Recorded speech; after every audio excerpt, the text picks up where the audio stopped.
नमस्कार। श्री कल्याण राज के कन्या महाविद्यालय सीकर से मैं इंदिरा सारस्वत सह आचार्य। प्रिय बच्चों, आज हमारे व्याख्यान का विषय है भक्ति काल के प्रसिद्ध कवि कबीर। कबीर के पद की हम व्याख्या करेंगे। पद इस प्रकार है। संतों भाई आई ज्ञान की आंधी रे, भ्रम की टाटी सबे उड़ानी, माया रहे न बांधी। हित चित्त की द्वे थुनी गिरानी, मोह बलिंडा टूटा। तृष्णा छान परी घर ऊपर, कुपति का बंडा फूटा। जोग जुगत कर संतों बांधी, नीरचु चुए न पानी। कूड़ कपट काया का निकसा, हरि की गति जब जानी। आंधी पीछे जो जल पूठा, प्रेम हरि जन भीनी। कहे कबीर भान के प्रगटे, उदित भया तम क्षीणा। कठिन शब्दार्थ देखिए। टाटी, टाटी से तात्पर्य है पर्दा। थूनी से तात्पर्य खंबा। बलिंडा बल्लियां जो छान छप्पर के नीचे लगाई जाती है। भांडा शब्द आया है। भांडा से अर्थ है बर्तन। नीरचू न छूने वाला।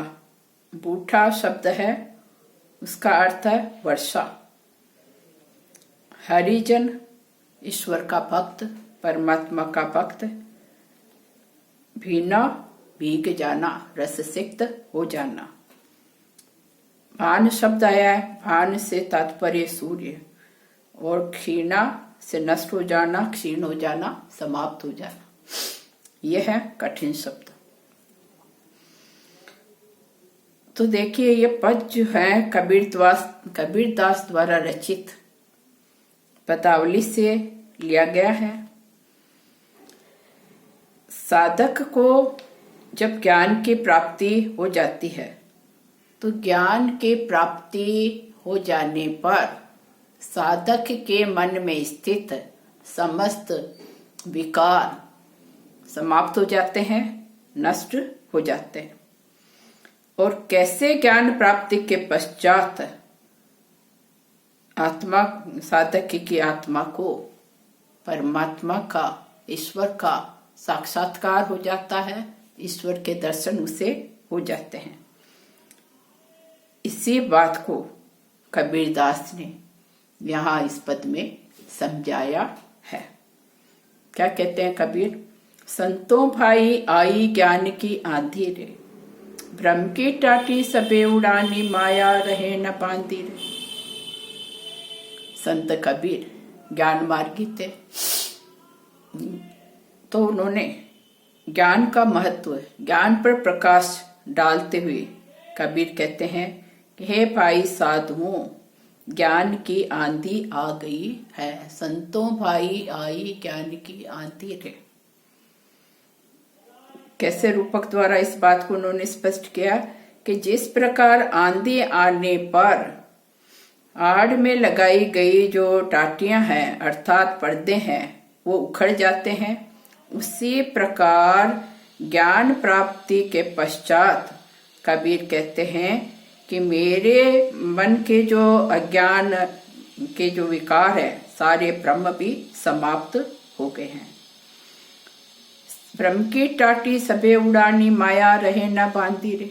कि ज्ञान प्राप्ति के पश्चात साधक के मन में भ्रम, माया, मोह के जो विकार है, वो सभी समाप्त हो गए हैं। कबीर कहते हैं, हित चित की द्वे थुनी गिरानी, मोह बलिंडा टूटा। तृष्णा छानी पड़ी घर ऊपर, कुपति का बंडा फूटा। कबीर कहते हैं कि मैं जो है कि मैं ज्ञान में और अज्ञान के भेद को समझने लगा हूं। अब माया रूपी जो रस्सी है, भ्रम की टाटी सबे उड़ानी, माया रहे न बांधी रे। कि मेरी माया रूपी रस्सी है, वह भी टूट गई है, माया के बंधन मिट गए हैं, समाप्त हो गए हैं।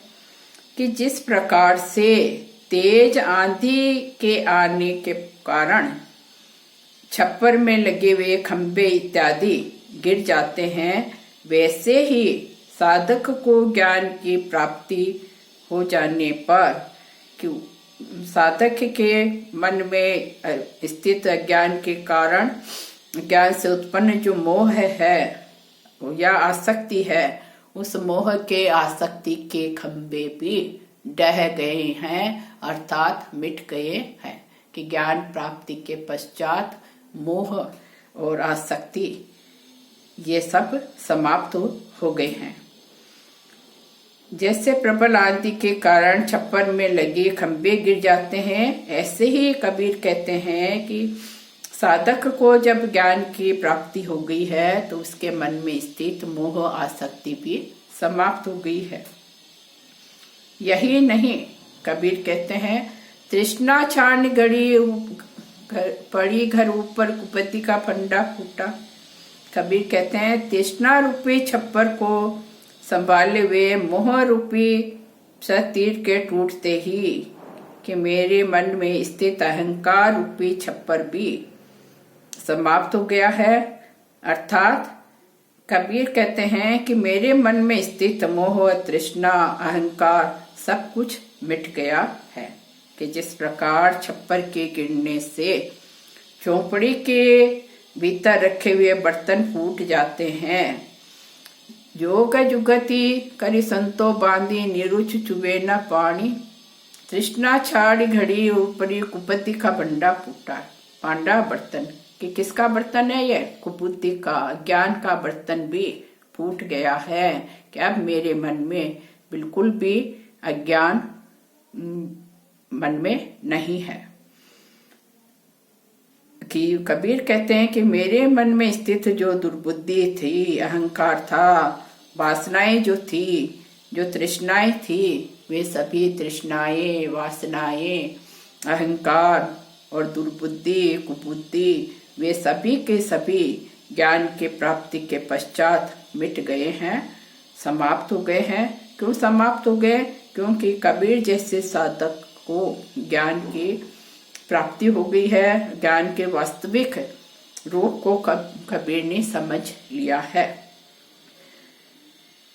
कबीर कहते हैं कि योग की युक्तियां और सद्वृत्तियों की सहायता से अब जो है कि कबीर के मन में स्थित जो कपट का कूड़ा था वह भी बाहर निकल गया है। कूड़ कपट काया का निकस्या हरि की गति जब जानी।